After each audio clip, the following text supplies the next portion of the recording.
Premier Chris Minns, the Donald Trump situation. Or maybe Jack was playing. Paul Keating. Yeah, maybe. Ronan Keating. Ronan Keating, yeah. That was you. Really? Matty Johns, yep. They're not accurate? No. Don't worry about it. He said they're just a couple of wits. Another week of the podcast. And can I just say, the guest today, we've had some good guests on the podcast, Daddy. We've had some good ones. But today, what we've got is, we have, I would say, our most powerful guest that we've ever had. Arnold Schwarzenegger. No. New South Wales Premier Chris Minns. Yeah, looking forward to talking to Chris. I'll tell you what we're going to do, Coop. Let's just make something clear. We're not going to sit here and bore people with hardcore politics like policy and whatnot. We're going to talk about how he grew up. I tell you what, Coop, I must say, I hope he doesn't remember. I think once at a game, I went to vote over at Cogra, and he came up to me, and I think he wanted a photo. And you always got to be careful when pollies want a photo because, mate, it can run for 10 years. Yeah. And I think I might have been a little bit rude to him and said, "No, mate, no. God, I hope he doesn't remember." Nah, he wouldn't. You're not that. Don't give yourself that much of a rap. Okay? I'll say that right now. He wouldn't have known who you were. I'll tell you what I'm going to ask him about. It's really interesting to get him on. Last week, huge week in politics. The situation with the attempted assassination on Donald Trump. Yeah. Want to get his opinion on that. And, I mean, being a politician in this day and age, man, politics is very divisive. And for a politician like a Premier, it can be a little bit hairy. Yeah. Also, something you say quite a bit on your various media jobs is you're always very interested to see if a politician always wanted to be a politician. I don't get that vibe from him, so I'm interested to see what he wanted to be growing up, because you always say it's a bit of a red flag if somebody's always grown up wanting to be a politician. If you ask a politician, what do you want to be when you grow up, and they say a politician, wrong answer. You got to stay away. I like people who are self-made people who learn all the lessons along the way and can relate to the common working man or woman. I think that's really important. I think if you're a successful person and you've come through and then you move into politics, you do it for the right reasons. Yeah. Oh, wait, we go? Ready to go? Let's go. Ready to go? Let's get into it. I've got to have a yarn to you about my parking fines as well. That's Looking forward to it. Well, we have Premier Chris Minns in the house, in the Johns household. Chris, welcome. Thanks for coming over. My pleasure. Thanks, Matty. Thanks, Coop. Thanks, Jack. Now, I'm just going to lean down here off microphone. I've got a couple of gifts right now. Oh, mate. Now, it's now, the Chris, morning. Chris, I know how sensitive this is. I don't want to do a Barry O'Farrell on you, but my mother came up, my mother and father, a couple of days ago. Yep. And they gave me this bottle of wine. They said, this is a 25-year bottle of wine. Wow. And I said, wow. And Mum said, I found it at the back of the cupboard, and it was $6 when I bought it. So there you go. Maybe give it to a political opponent. It might kill him. That's right. Well, Barry O'Farrell went down with Penfolds Grange, and I might go down with Pepper Tree wines. It's a Merlot as well. Who drinks Merlot? Merlot. And this one too, I believe you're a Dogs fan. Yep, absolutely. So this one, Dogs of War, written nice. by very, very good writer, Gary Lester. Yeah, from the Shire. Yes. Good man, yeah. Having a good year, the Dogs. They're coming good. They are going good. Yeah. Jeez. Well, they're winning scrappy, but they're winning. Yeah. The amount of Matt Burton, the amount of field goals he's kicking at the moment. Mate, every win. The bloke who's made all the difference is Crichton. Yeah. What a pickup. Have you got a favourite player in the current crop? I like Crichton, and I think Burton's fantastic too. But I think the hooker's doing a good job too. Marnie's having a good season. Marnie's a good pickup for the Dogs, and he's a bit of an unsung hero. They seem to be moving forward. Yeah. It was funny last year, Chris, when they bought Seraldo bought Burton and Kickout for leadership, and rather than them dragging everyone up, the other guys dragged them down. Like, I thought those three blokes in particular really let their standards drop and let the coach down. Where this year, Crichton's come along, and apparently they did a pre-season, and they did a bit of a camp, and they said, righto, you nominate who should be the captain, and basically everyone said Stephen Crichton. So he's... It's funny you say that. I seen Jacob Preston at the pub on Saturday, and he's a local boy around here. Presto goes... I asked him, like, how good's the year going on that? And he said he has never... And Presto's the same age, basically, as Stephen Crichton. And he was like, I've never seen someone who's so young like have such a presence in the locker room. And like, obviously, he said he just has so much confidence. He's won 3 grand finals in a row, and that probably comes with it as well. But he was like, for such a young guy, he said even more so than all the 30-year-olds in the squad and stuff. He's just so much more confident. And that winning culture obviously changes the team. But I remember listening to an old podcast of yours, Matty, where you were speaking, maybe it was with Cooper Cronk, about Ricky Stewart would run plays where they just do it for 5 or 7 minutes just to explain how long the back half of the second half actually was. And there's maybe 4 or 5 opportunities to win. So don't look at the countdown clock. Yeah, that's a really, really big discipline, particularly when you're playing the halves, Chris. I always say, example, the first 60 minutes of the game, you're playing the pokies, right? Playing the dollar hits on the pokies. The last 20 minutes, you're in the high rollers room. It's a different game. And if you focus too much on the clock and the scoreboard, you'll come undone. Yeah. It's almost, you've almost got to play without a conscience to a certain degree. We look at the grand final last year. It's how Penrith ended up beating Broncos. Like, Broncos had the foot on the throat, and then as soon as it gets to that last 20 minutes, you're up by 20 points, all they go is, let's not, rather than think, let's beat them by 40, they go, let's not lose well, this. halfbacks by nature, some of them, the best ones are sociopaths. Shout out to Andrew Johns. Yeah. Now, talking about sociopaths, like him or loathe him, the Donald Trump situation that happened the other day, the attempted assassination, as a politician, that must be a little unnerving. I mean, look, I think there's big differences between Australia and America. There's a few are really important. The first one is I don't get the sense that politics is the most important thing in human relationships, in families or in workplaces. Over there, if you're a Democrat and you're a Republican, it seems that they won't even talk to each other. No. Families are busting up. Workplaces are completely divided. Like, the society's completely riven in two. We don't have that here, and it's really important that we not get there. You know, like there's got to be a focus on if there's going to be political differences, they can't be greater than what unites Australians. Not to sound too corny, but it's much of the rest of the world doesn't have that. And the second thing we don't have here is guns. Yeah, just wide open access to, you know, military weapons, which are really only designed to do one thing, and that's sort of kill people. Well, talking about that, I mean, the John Howard years, where he really literally put himself out there regarding the guns and the buyback scheme and everything that went on. I remember hearing stories about him in the public forum doing speeches with a Kevlar jacket underneath his suit. Yep. I mean, that's... Were guns legal back then? After there was a horrible massacre in Tasmania, Howard made the decision to just ban semi-automatic military-style weapons. Probably the best decision any government's made, and it saved all the people who are alive today who wouldn't even know it, because you can't get access to those kind of weapons. Yeah, you can't. It used to, and Coop, you got no idea of the blow-up. It was enormous.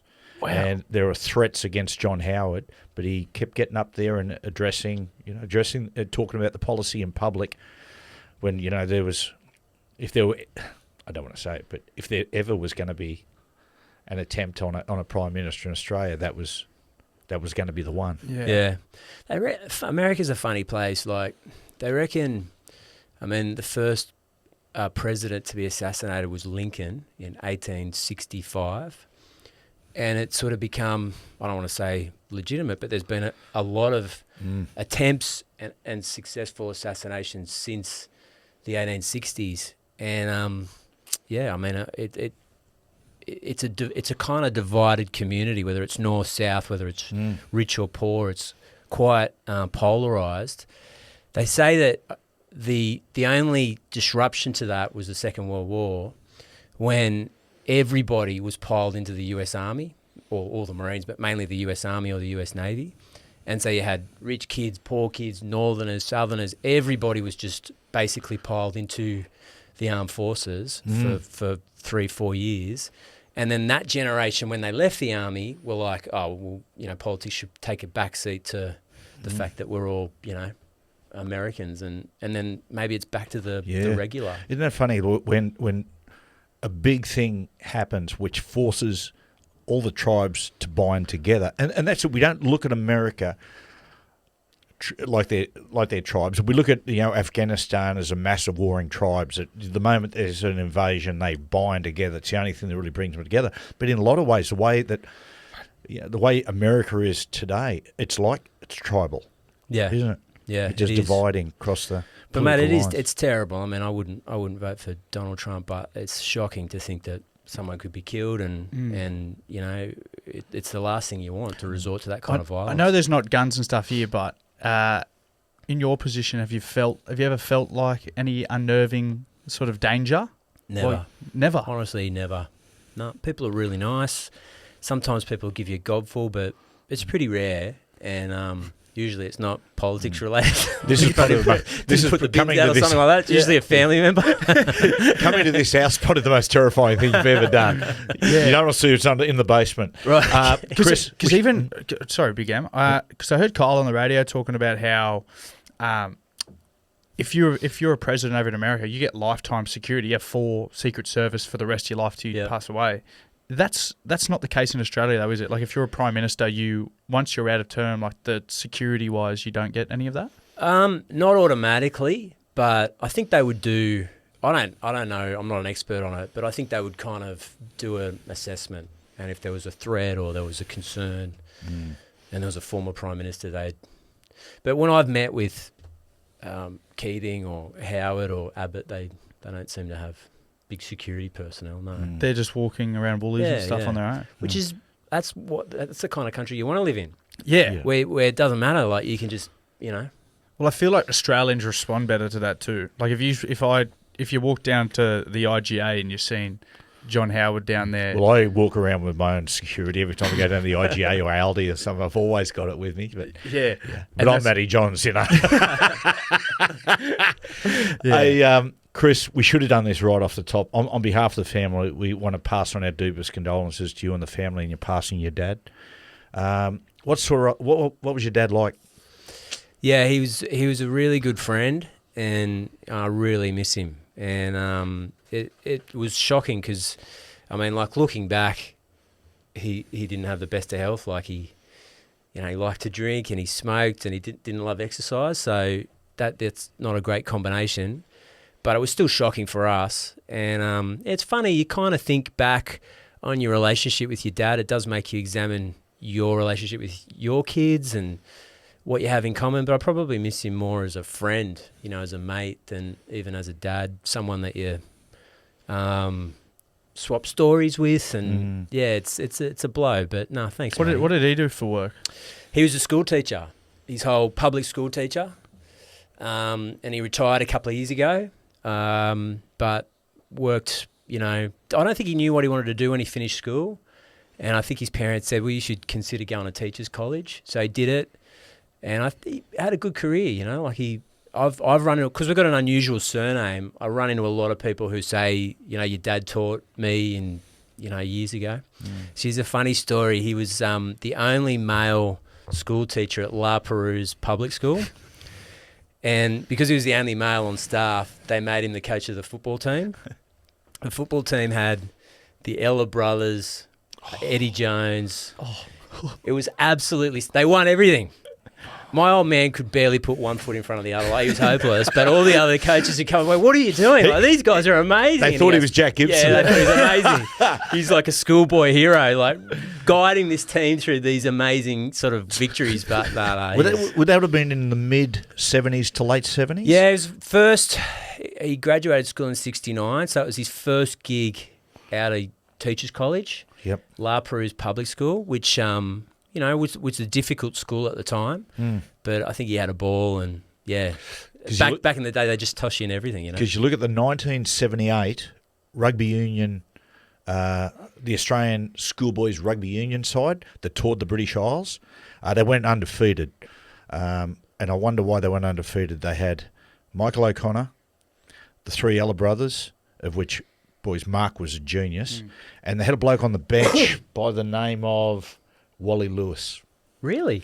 Wally Lewis was like Mark Ella kept Wally out of the starting lineup. This union. Yeah, rugby union. Wow. What did he do both? Did he? Well, He did at school. He played. He was doing both. He was playing union. He was playing league, and then when he started playing for Valleys in the Brisbane Rugby League, I think he had or the Queensland Rugby League. He had to make a decision then.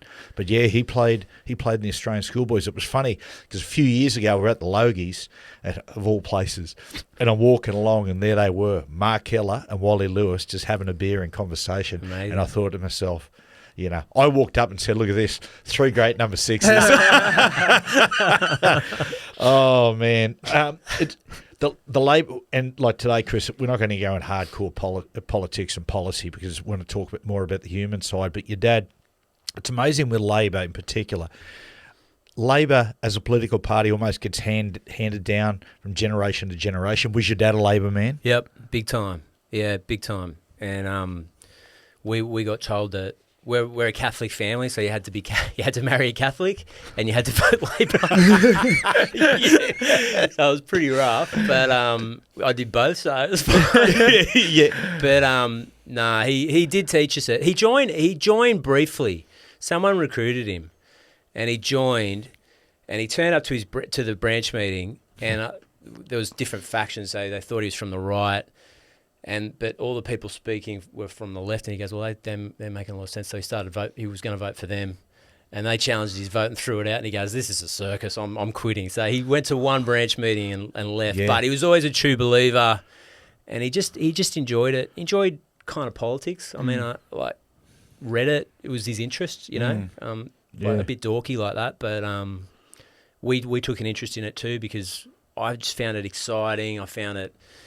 Like the election night stories, the winning and the losing, it was so definite. It was so kind of dramatic, and it kind of becomes intoxicating. You know, people talk about having the bug and finding it difficult to drop. So he definitely gave me that. I mean, back the Prime Minister's like, I remember my dad was a coal miner, of course, so we were Labor through and through. And I'll never forget the night we were at Fingal Bay Caravan Park, staying there, and the whole street sat up till the early hours of the morning watching the results when Hawke beat Fraser. Yeah. And it was just, you know, up in the Hunter Valley, I remember the Caravan Park the next day, it was just a buzz. Yeah. You know, that, like, that was some, you know, we've gone from sort of Prime Minister to Prime Minister a bit over the last 10, 15 years, but boy, oh boy, back then, some of those guys were political giants, weren't they? On the world scene. Oh, yeah. By Hawke. Hawke, incredible. I think you find it hard to find a figure like that now that bridged so many different... Because he's such a regular guy, but he was a Rhodes Scholar and he had this background in the union movement, but was very, conversant on economics, and he was one of a kind. Why do you think that is in the modern generation of like... Back in, like you're talking about, Dad, back then they'd wait up and watch and everyone would be celebrating. There's like a theatre, but I know that I can only speak for sort of my age bracket now. It's probably not that it's a lack of education, but there's not the same sort of investment in it. You sort of get there and say, just tell us the outcome. It's a little bit like that. I think they just want to know who wins, so they know who's in, and there's not really that staying up late at night watching.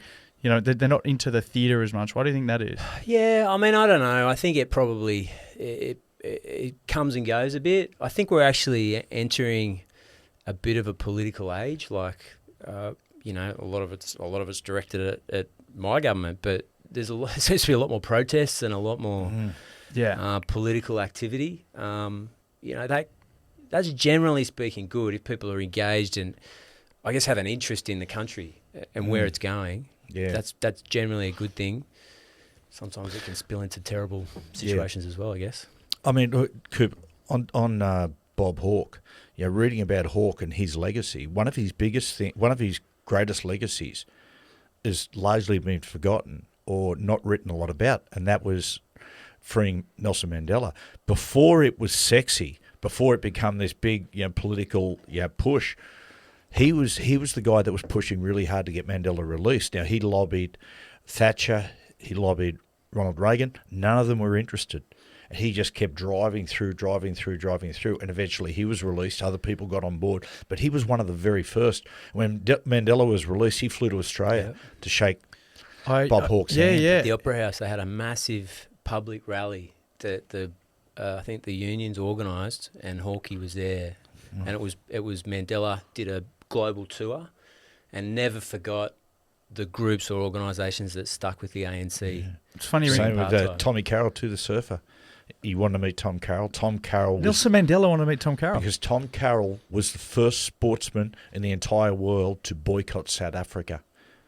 Yeah, wow. Yeah, he was the first. What a legacy. And reading, his book, he was saying that, at his, even just around Newport where he lived, people are going, what's that about? Like, what are you doing?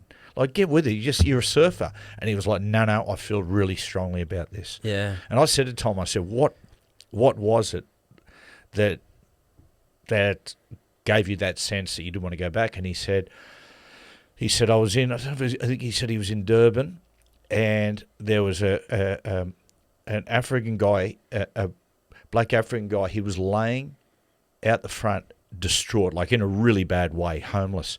And he said a woman walked out of the bank with diamonds and pearls and everything on, and turned to him and said, "Shame," like that. And at that point, he said, "I can never go back."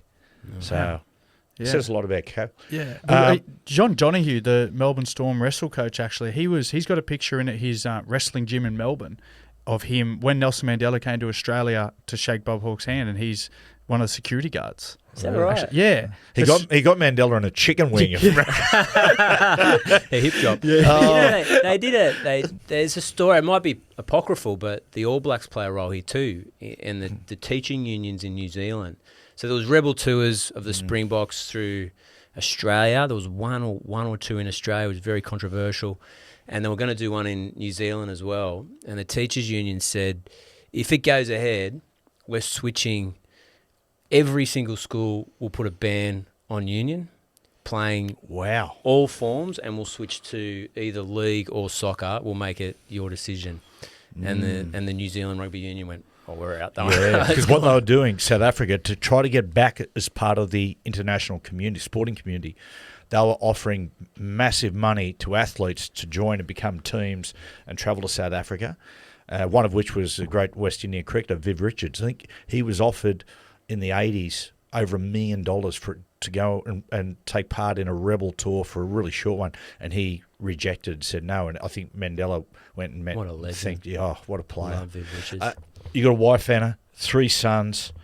How old are the boys? The oldest is 16, and then the middle one's 14, and then we've got a drop to 7. Okay, 3 boys. Geez. Yeah. Geez, that last one must have been hard yards. We thought we were going to get a girl, and we got another boy. Are they all Bulldogs supporters? No, one of them's a Bulldogs, and the other 2 are Dragons. Oh. We live across the road from Jubilee Oval. Oh, do you? Yeah. So I always say, I wouldn't cross the road to watch the Dragons. Well, I would cross the road to watch the Dragons. We live there. We're if they're playing the Dogs. If they're playing the Dogs, which they are at Jubilee in a couple of weeks' time. Yeah. Oh, that'd be good. Yeah. How does your wife, Anna, how does she cope with this, you suddenly have this high profile and all the pressures of your job? Yeah, a bit of a mix. I mean, she's great fun, and we've been together since we were 20.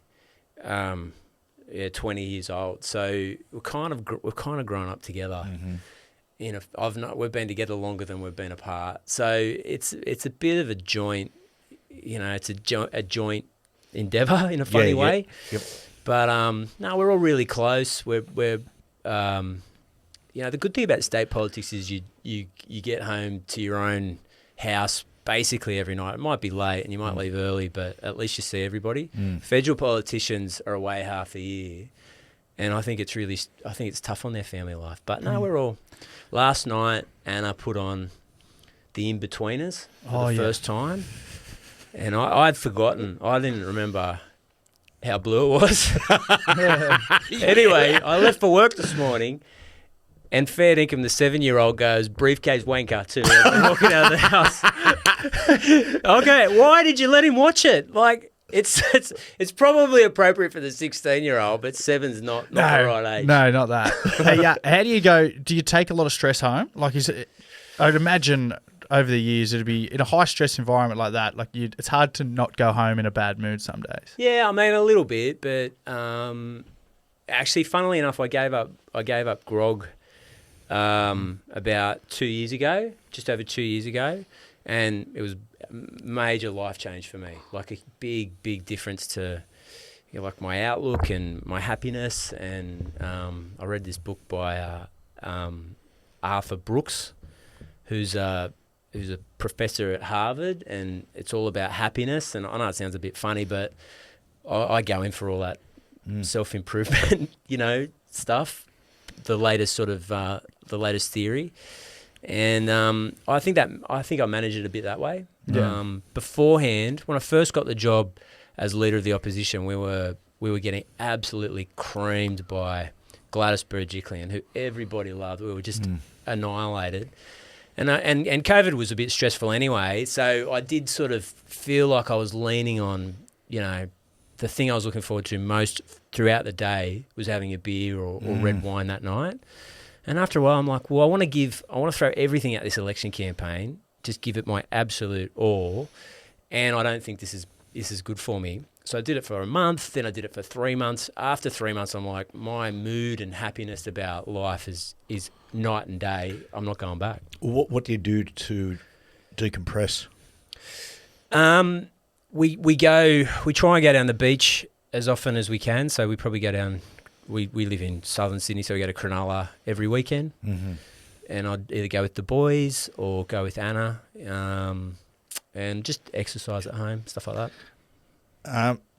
Talk about your education, in particular Princeton University. You went to Princeton, the Ivy League university in New Jersey, of which I had a look here, founded 1746. Some of the people who attended Princeton, US President Woodrow Wilson, Michelle Obama, Jeff Bezos from Amazon, Albert Einstein had a little stint there, I think, and F. Scott Fitzgerald. Can you feel the history in the place? Yeah. I mean, obviously, it takes more than just those geniuses because they let me in, but I'm not quite in that pantheon. But no, it was great. I mean, it's a funny institution because they say it's the northernmost southern university. So traditionally, it would be where southern families would send their kids, and as a result, it's more kind of buttoned down. So, you go to a university campus here or something, everybody's having protests and there's things on poles, and there's not really that kind of vibe there. Because it's funny, when I hear Princeton all the time, just the very I didn't exactly know where Princeton was. When I hear, Princeton, I was thinking, but when I found out it was in like New Jersey, that really tough working class area, that surprised me. I suppose that's part of it, is it? Yeah, it's a little bit like, it's an hour from Manhattan and an hour from Philadelphia. Philadelphia's a great city, by the way. Mm-hmm. Like, I don't know if you guys have been there, but I'd recommend it. It's a lot of fun, amazing history, great art galleries and a big sport culture there too. So it's sort of equidistant between the two of them, a little bit like a Bowral or something, like a little bit rural. Yep. Yeah. Is there many Aussies over there in Princeton? Like, you were the only real Australian. There was a couple in my course, but not a lot. How did that come about? How did you actually get into going? Applied. You just applied. Yep. I wanted a break and try something new, get out of the country if we possibly could. And so I just applied. That was it. The culture of it, is it like, there's so many movies that... Porky's, Animal House, Revenge of the Nerds. Like, there's so many big movies, American Pie. Old School. And it just portrays American college life in a certain way. How accurate are those? Yeah. How accurate is it? Not at all. They're not accurate? No. I mean, I think maybe. I mean, Americans are big travellers. Like, because the country's so big, whereas in Australia, wherever you live, it's probably paradise. So you're unlikely to move. But Americans are big travellers, so they'll go away to college and they'll travel to the other side of the country for work. Don't really sort of have that in Australia as much. I mean, people move obviously, but so as a result, to cut a long story short, you've got a whole bunch of people from all over the world and all over the country who come together, which is a good environment to make friends because there's no established relationships. Like, it's not like you're a dork in a high school where you're trying to, bust your way into an existing sort of group. So that makes it a lot easier. It was interesting. The nature of Princeton, was it very hierarchical?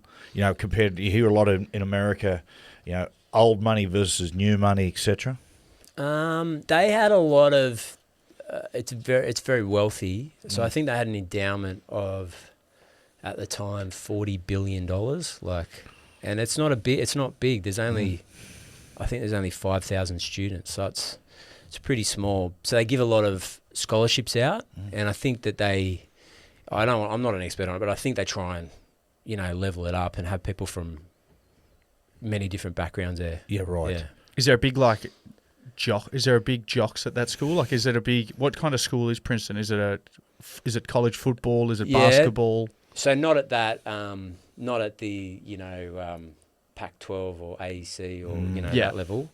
But they play in the Ivy League. So they would have like a basketball. Yeah, I'm amazed how much sport they play. So they would have, football season was fun. They had this giant, as I said, 5,000 students. They had a 30,000 seat stadium. They pack it out? If they're playing one of the big schools, they did. Yeah. And that was fun. Everybody just piled everyone went down there. Like the whole town basically was out the front. They call it tailgating. Yeah. Oh, yeah.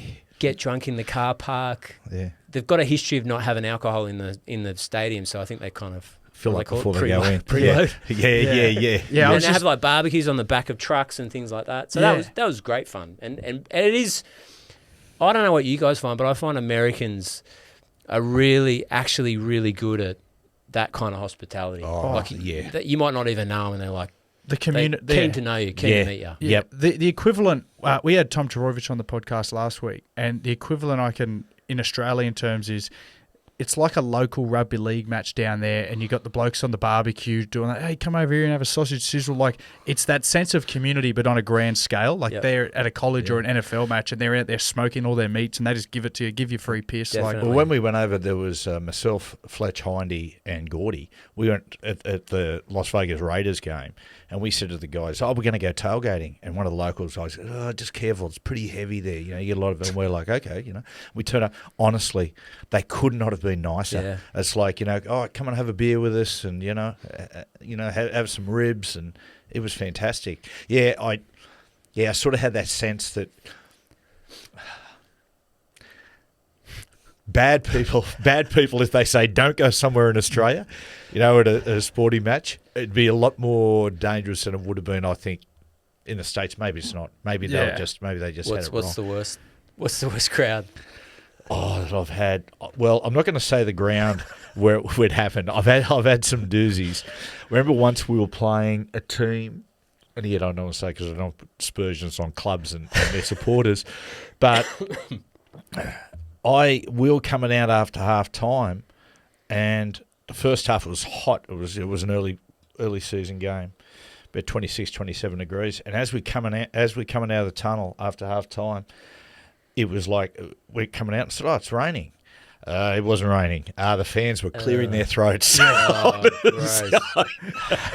may have actually happened to me at the same ground. Really? Yeah. In one of my early games, one of my early first few debut games, and I was coming off at halftime and may have sort of looked up at the wrong time and it hit me square between the eyes. That's disgusting. Yeah. Far out.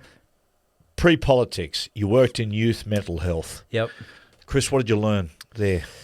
Yeah, I mean, that was in at the end of the beginning of the 2010s. And actually, there'd been a big investment from the late 90s. I was talking to someone the other day, actually. I graduated high school in 1997, and it was I won't go into the details, but it was a bad year for people suffering mental illness and even taking their own lives, and that happened in our year. And then there was a big decline, the big government effort, a lot of resources, a lot of funding. Unfortunately, so that's when I was involved in the 2010s. Unfortunately, we're back to that late 90s level now of people self-harming, taking their own lives. Is there a reason for that, do you think? I think it's social media. Yeah. If I'm going to be honest. Yeah. Yeah. Yeah. I think if you look at the data from all advanced countries, so Australia, New Zealand, European countries, and the US, it almost exactly correlates to the day with mass access to social media. Mm. So, I mean, the social media companies are saying that it's not related, but I just find it hard to believe. Absolutely. It's got to be. A question for you there, Chris. If you were to come out and be really strong on policy on social media, Facebook, Insta, et cetera, et cetera, do they, I'm trying to get the right term here, do they exert pressure through their, through their social media on you? Because I remember years ago that there was a guy who made a fortune out of Facebook with Zuckerberg, but then broke away and started Cambridge Analytica. So he was the one that he gets employed by political parties or businesses to basically just bombard social media with fake news on their opponents. Yeah. Do you get that kind of blowback? Probably not directly, but Canada just introduced major changes. So I might have this wrong, but you can't join up till you're 16. That's hard to enforce, but at least that's the rule, right? So the social media companies at least have to abide by it. And a whole bunch of changes to news gathering and how to share content. So the big social media companies just switched off their local news from access to their social media sites, which had a massive impact to their bottom line, getting information out. That'd be a big part of Kyle and Jackie's program and Fox and everybody's pretty integrated into social media networks. So these big companies, if they switch it off, can have a major impact to the commercial viability of your program, which is what they've tried to do in Canada. Now, probably the view is that that's an attempt to intimidate the rest of the world. Yep. But something's got to give here. I mean, it's a mess. Yeah. And I don't know about you guys, but it's not on my phone. I just took it off. I took off all of the... I get my news 3 minutes after everybody else now. Big deal. Yeah. And I don't have relentless personal abuse that people feel that they can throw at you, which isn't healthy. It's not... I don't think humans are designed to live their life that way. I agree, Chris. I've never had it. I've never Twitter or anything like that. And actually, I don't even own a computer. I have an email address, which is anyway. That's how I live my life. But what it does, you don't want to go through life second guessing your opinions on everything you say by what someone might write on Twitter and fire back at you. Yep. I think I wander through life deliciously naive to what people think about me, and it feels glorious. Yeah. On the Beeline bus when you get on the Beeline. May I get on the? Yeah. There was one funny on the Beeline bus one day. I jump on and I'm sitting there, and this bloke's staring over, and he says, "You mind if I sit next to you?" I said, "Yeah, good as gold." He said, "Mate, you look like one of those Johns brothers," and I said, "Oh no, I don't know who you're talking about." And he said, "Don't worry about it." He said, "They're just a couple of fuckwits." He wasn't wrong either. I was wearing my this jacket at Superbarn in San Susie the other day, and it's a freebie. It's from the Institute of Sport. Anyway, I was wearing it Sunday morning at Superbarn, and this guy was sort of looking at me. I thought he was going to come up and say something, and he goes, "Are you in the New South Wales ski team?" I go, "No, it's just a free jacket." I reminded me of that episode of Seinfeld with George Costanza when he had the ski ticket on his jacket. Yeah. He's pretending that he's still going to the ski fields, but yeah. Oh, very good. Firefighter. You're a firefighter as well? Yeah, briefly. Yeah. I was finishing uni, and there was just a sign, retained firefighter in the firehouse. So I signed up. It was good fun. Is that how easy you can do it? You just... If you're an on-call firefighter, it was pretty easy. It recruits by station. Yeah, right. For the permanent guys, yeah, I think they have. We had them through the other day. I think they have 100 positions, 7,000 applicants. So oh wow, no, I didn't must do be that. great camaraderie. Yeah, Yeah, it was good. Yeah, it was good fun. My grandfather was a firefighter and like his whole life, and retired as a superintendent, which back in the day was sort of, I don't know, somewhere in the hierarchy.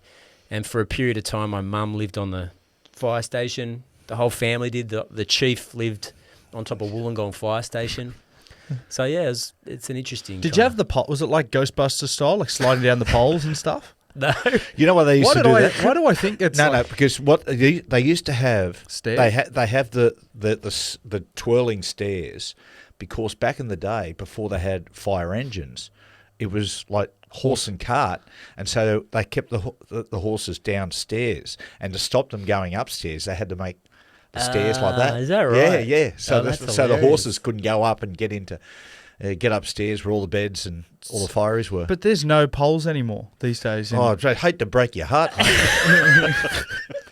They can walk downstairs. It's not the Flintstones, brother. It's like it saves you about 4 seconds walking downstairs.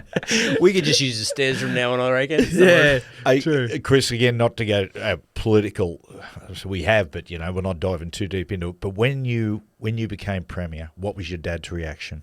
Yeah, mate, like over the moon, and it was. He died when he was 72. So my mum says, we wanted him around longer, but he had a really good life. We were super close. Our extended family, my mum and dad had dinner every Wednesday night. So cousins, girlfriends, mates, friends, everybody just piles in every single week. So we wanted him around longer, but kind of like a good movie that goes for an hour and a half or something. It was well formed. It was kind of perfect. So, he got to see me win the election. My brother just graduated law at uni. We wanted him around longer, as I said, but, we take a lot of comfort that he had a good life. Yeah. He really want you to go into politics? Like, was he a big advocate for you? Oh, he was probably a bit skeptical about that. Not skeptical, but it can be hard. Yeah. It's a lot of criticism and it can be difficult. So same with my kids. I wouldn't, if they were passionate about it, if they needed to do it, if it was something that there would be a hole unless they did it, then I'd say go for it. But if they were 50-50, I'd say there's probably better things to do. You'd never want to see like your kids go into a role where it's high pressure, high criticism. Like I know Dad was, when Jack and I started playing footy, you did not want us to do that at all. You know what's funny? The day I got elected, 2015, I was at Carlton South Public School at 8 o'clock in the morning, waiting for the first voter to cross the road on Jubilee Avenue and walk in. And it was you. Really? Matty Johns, yep. Really? You were playing. Or maybe Jack was playing across the road for Manly. Yeah, right. And you blokes would have been playing under 20s. You were playing 20s. Yep. Yeah. And I said, "Can I have a photo?" And you went, "Yeah, right." And then he goes, "What's the line like?" And I'm like, "Oh, I think it's pretty good." And then you came back 2 minutes later and he goes, "Mate, the line's really long. What are you talking about?" Anyway, yeah. You said before about things being hard, and I imagine being hard, which, by the way, is the reason I got so much respect for you. You're a centrist, which I reckon these days would be like sitting right in the middle of the highway with two Mack trucks coming either way from the left and the right.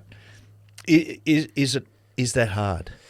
Well, yeah, I mean, I think we probably are moving to a more polarised left-right. You've got to be in one team, you've got to be in the other. My strong view is that most people are still in the middle, that they don't think that Labor's got the monopoly on all the good ideas, and they don't think that the Liberal Party always get it right 100% of the time, that they want a little bit from both, and that balance is really crucial to having, the kind of community and economy that we want. So we're pretty ruthless about it.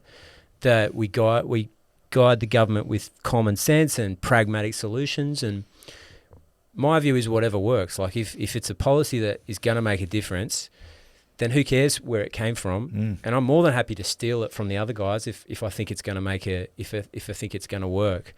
And I reckon my sense is that these things come in and out of fashion. So you probably have a more polarised split political environment, and then people go, I'm sick of that. I want to have more centrist government. Hopefully we're in that middle phase, but we're not going to change. And yeah, my colleagues are of the same view, probably because we've had so much failure over 12 years. We've lost and lost and lost and lost. And, we don't want to keep doing that. We want to have a government that people can get behind. It's so easy to think that most people are far left or far right because they make the most noise. Exactly. They make them 100%. Yeah. But most people aren't like that. No. I think the other advantage is that because we're in state politics, everybody lives in the suburbs, so Canberra's a real bubble, and whether you're Labor or Liberal, but in Macquarie Street, you walk out of Macquarie Street, no one knows who you are, and politics isn't the number one game in town for a town like, or a place like Sydney. So I think that's actually helpful in a funny way, because you knock around with dads at football or touch football or at the school, and you see what's really going on locally. There's a funny story. I remember when at the time Bob Carr, this is a long time ago, Bob Carr was a Premier, New South Wales Coups, and what they must have been on to him, because Bob was very much an elitist, you would say. He held himself that way. He's an academic, and they must have got on him and said, "Listen, we need you just to be a little bit more of an everyday man." So they were filming him, and he walks into a pub, right? And these old blokes are sitting out at the bar, these old alcos, and he goes, "Fellas, how are you? Bob Carr, beer. You want a beer? Yep. And if you don't mind, darling, I'll have a lemonade."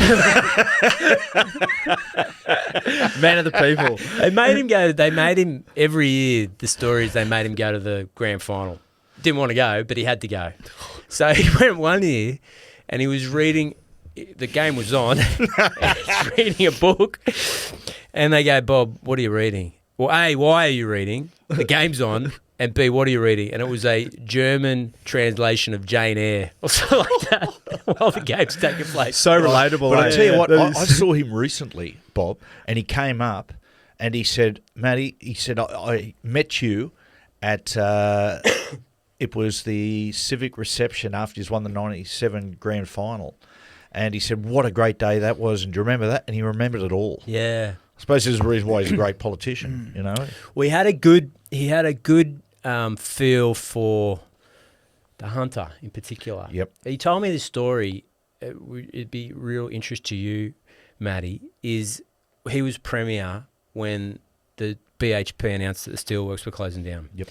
And he was on his way to do something somewhere else, and he goes, "We're going straight there." So the car went straight north, and then they, the mayor and the townspeople and the treasurer, everybody worked to come up with a rescue plan. Like that was 2,000 jobs or something. Yeah. And that happened around the same time, right? Same time. It's interesting, people, because when we won that game, there was an unusual explosion, you would say. It's a rugby league community, but the place just went off. The whole region went off for about a month. And I think the reason was it endured such difficult times. We had BHP that shut down. Most of the coal mines, the Rio Tinto coal mines, were on strike. Yeah. So there was a lot going on in the community. Yeah. And I think that's at the civic reception where Bob was at. I think we had 120,000 people at it. Amazing. It was nuts. Well, Bob wasn't going to give that up. No way. No, this is fantastic. They're all here for me. I can't believe 120,000. I wanted to ask you, what's the end goal for you? Do you have an end goal, or are you just taking it? Because you're very much like we're just saying there, you're very much connected to the community. You do the Colin Jackie O show a lot. You just come in and just yarn. You just be yourself. Yeah. Is there another level you want to get to, or do you like just? No, this is it. This is it for politics for me. Yeah. Yeah. This will be my last job in politics. Like I've never wanted to go to Canberra or take on another job. Yeah. So this will be it. But it's a funny one because you only stay as long as people want you, and either your colleagues go, "We're sick of you, you're out," or the public go, "No, we're done." But at the moment, the days are full. It's exciting. I say to people who are interested in it, who really want to do it, A, you really got to want to do it because it can take a lot out of you. But B, there's not many jobs where you turn on the radio in the morning and what they're talking about on the radio is what you're doing that day. Like it's exciting, and every day is different. And if you need that kind of excitement, it is, it's a good job. Yeah. I don't know if I need it for my whole life, but right now, for this period of time. How do you enjoy doing like the radio shows that like we just spoke about the Kyle and Jackie O show? You're on there. You come in there sometimes. Yeah. It's quite for a politician, I would say it's probably quite an inappropriate show. How do you handle those sorts of questions that you might get asked? There was one. I can't even go into it. Actually, no, I can't even talk about it. Kyle was on about something that was happening in the Bondi Junction car park, and then the first question was to me about that. And I just went bright red, going, I don't even know what to say. Like I saw my whole career flash in front of my eyes. I'm like, there's no right answer here. Well, Chris, at least you know what to expect compared to when they've gone down to Melbourne, the Victorian Premier. I can only imagine. Now, Chris, to finish, we just do a quick thing with menu questions, just to find out some of your influences. Your political hero? It'd probably be Paul Keating. Yep. I think he had style, and I don't want to model myself on Paul Keating, but I found him pretty exciting, and I think that happened at that age. You're at that kind of impressionable age. I had two stories I'd heard about Paul Keating, one of which was when the musical was out, Keating the Musical. Yep. They were like, God, I wonder if he's going to be offended. He was there basically the first week. He was there every night. And then when they did the ovation, he would stand up and sort of wave to the crowd. So thank you guys. And the other one was he was overseas. It might have been Italy or France. And he saw this special shade of blue on one of the houses, and he went, "Oh, I gotta like that. I'd like to come back and paint my house and on that." So he went to, it might have been Taubman's or one of those big ones here in Australia, and said, this colour blue. And they didn't have it, but he showed them a picture, and they mixed it up, and they said, "Okay, well you've sort of brought it back and come up with the idea. You name it." And he named it Keating Blue. He is like, we see him a bit. He is completely unintimidated by anyone. Like, this guy is never coward. Does not lack confidence in any circumstances. Like, I asked him, I was just quizzing him because I'm interested in history, and he's met all these people. So I'm like, what was George Bush Senior like? George Bush, yeah, he's all right. Nothing special. Yeah, it's like, just went through all these people. What was Margaret Thatcher like? Yeah, fine. Yeah, not bad. Yeah, like, just completely confident in himself. Yeah, 100%. Like, what he's like on television is what he's exactly like in real life. Talking about George Bush Senior, Singo was courting one of his wives once, and she originally wouldn't go out with him. So he rang George Bush and said, "Can you call this woman and vouch for me?" How'd they go for him? It went good. He ended up marrying her for a month. A movie that inspired you? Movie. There's a good movie. I'm trying to get my kids to watch it, but they don't want to do it. There's this German movie called The Lives of Others. Right. Which is really, really good. It doesn't sound like it'd be great, but it's... Is it all in subtitles? It's you got to read it, yep, unless you speak German. Yeah, you're in trouble, Coops. But I've always loved that movie. Yeah, it's good. Have you got a song or a band that is a favourite? Always loved Radiohead. Oh yeah, love to see Radiohead play. I reckon they're probably my favourite band. Have you got a favourite song of theirs?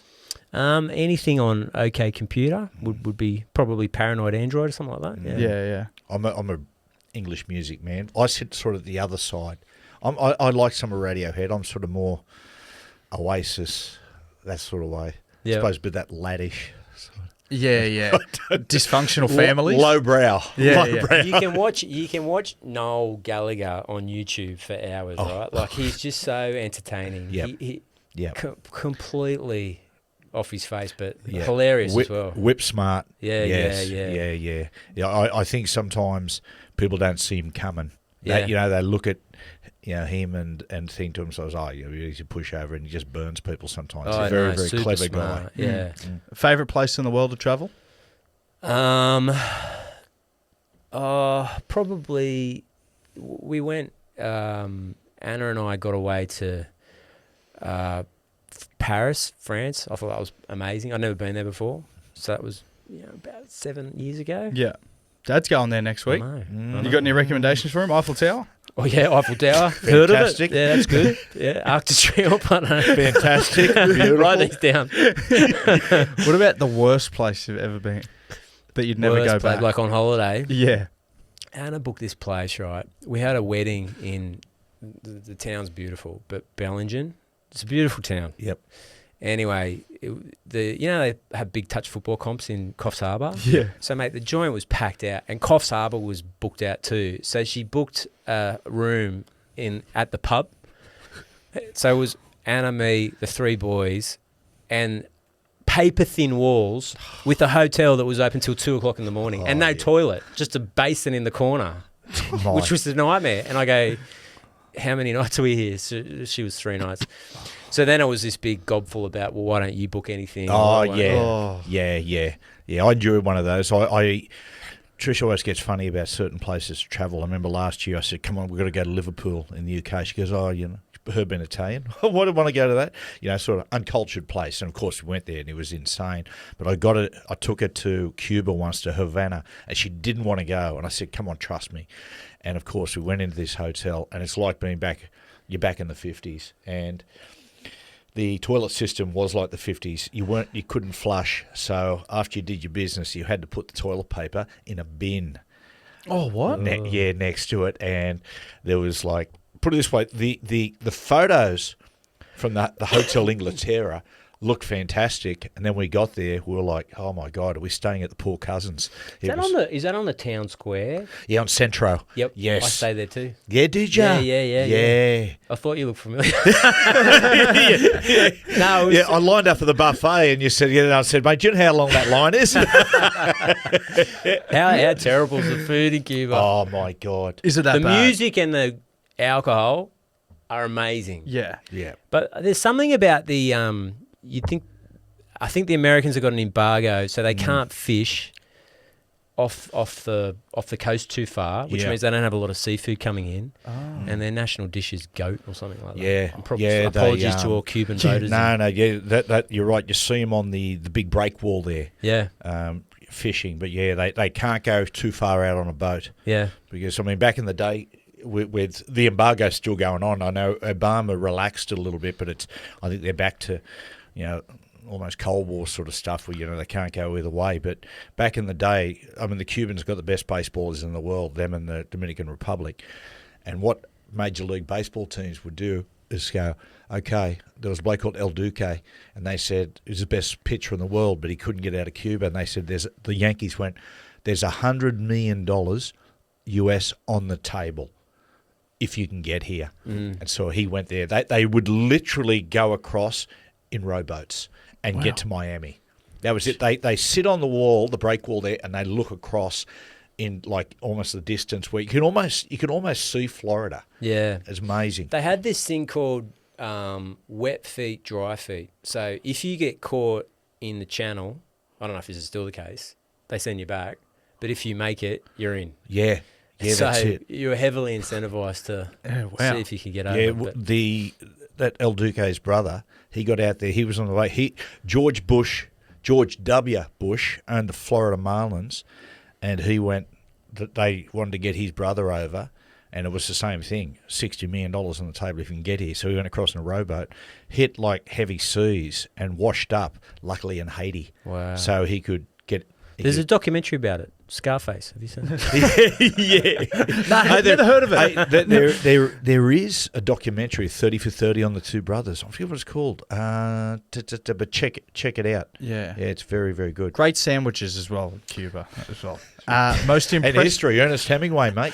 Yeah, Do you know who he is, you can go to his bar and his fishing lodge. Yeah. Oh, really? Yeah, it's great you go into La Floridita. That's where he lived up the road, Hotel Mundus Amboss. I forget. Anyway, listen to me go. Listen to my There you Spanish. go. Anyway, Tourism Cuba. he was up there and he would wander down. He would write most of the morning. Then he would wander down to El Floridita and he would have grapefruit daiquiris. And they have a statue in the corner where he would sit every afternoon when he was writing Old Man in the Sea. Fair dinkum. Yeah. Yeah. Anyway, Good read. you want to conclude? Yeah, anyway, we'll Coops? get off Cuba for a second. Most impressive person you've ever met? Oh, that's a hard one. Dad, stop looking at him like that. Chris, please don't do that. I don't know. You don't want to isolate Paul Keating. one. Yeah, maybe. Yeah. Ronan Keating? Ronan Keating. Yeah. Paul's brother, the singer. This is the last one. We always like to wrap it up with this. Let's say things don't, stressful year for you. You pass away. Oh, mate, there's an easy way to get around to this Why question. does it have to be this year? Oh, I don't know. Because the podcast comes out. You're immediately about to die. Got to make it relevant for the listeners. Got to bring them in. What's the one song you want as Dad and I carry you down Right. the coffin down? What song do you want us to pick for you? Not Creep by Radiohead. Yeah. I'm a creep.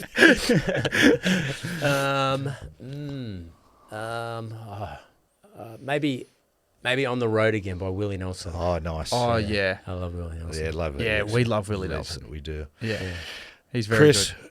loved it, mate. Listen, we really appreciate you making the journey over here. Thank you so much. We really appreciate it. And, apart from, away from politics, you're a really great guy. So thanks, Matty. good on you. Thanks, Thanks Coop. for coming Appreciate it. Thanks, Jack. Thanks, guys. Don't thank Jack. He's fine.